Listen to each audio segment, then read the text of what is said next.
ইমাম বুখারী তার ওস্তাদের সংখ্যা 1000-এর উপরে। কোন কোন বড় বড় ইমাম তারা বড় আলেম হয়ে গেছেন, বড় বড় আলেমদেরকে তারা পড়ান, তারপরও তারা তাদের চেয়ে মুরব্বী ওস্তাদের কাছে গিয়ে বসতেন, জ্ঞান অর্জন করতেন। কারণ কি? কারণ জ্ঞানটা বাড়ছে, আরও বাড়তে হবে।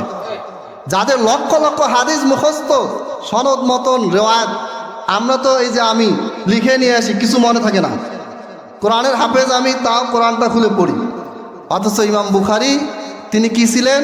তার সব কিছু মুখস্থ। তিনি ছোট ছিলেন, ক্লাসে যায় চলে আসে, খাতা কলম বই কিচ্ছু নাই। তার আশেপাশে বন্ধুরা হাসাহাসি করে, বলে যে কি রে তুই খালি যাই যা আসিস, চুপচাপ থাকিস, তোর কি পড়া মাথায় ঢুকে? তখন তারা করলো কি, ইমাম বুখারীকে গোল করে ঘিরে বসলো আর বললো যে বলতো ওই দিন ওস্তাদ কি পড়াইছে? ইমাম বুখারী সব গড় গড়কে বলে দেয় যে ওই দিন ওস্তাদ কলা হাদ্দাসানা এটা পড়াইছেন, এটা পড়াইছেন। সবাই অবাক, কি ব্যাপার? ছোট ছেলে, সে আসে যায়, কোনো কথা বলে না, চুপচাপ বসে থাকে, আর এই ছেলে সম্মুখ হচ্ছে, সবাই অবাক। এরপর ইমাম বুখারী বাগদাদে গেলেন। যাওয়ার পরে সেই বাগদাদে কি করলো, সবাই শুনলো যে ইমাম বুখারী আসছে। তারা একটা পরীক্ষা নিল। পরীক্ষাটা কি?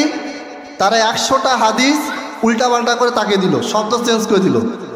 100টা হাদিস কারা কারা বর্ণনা করছে, যতগুলি ব্যক্তি বর্ণনা করছে 100টা হাদিসের ভিতরে বর্ণনাকারী প্রায় 1000-এর উপরে আছে।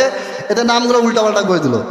যেমন ধরেন আবদুল্লাহ বর্ণনা করেছে আব্দুর রহমান থেকে, আব্দুর রহমান বর্ণনা করেছে আব্দুর রহিম থেকে, এটা একটা সনদ।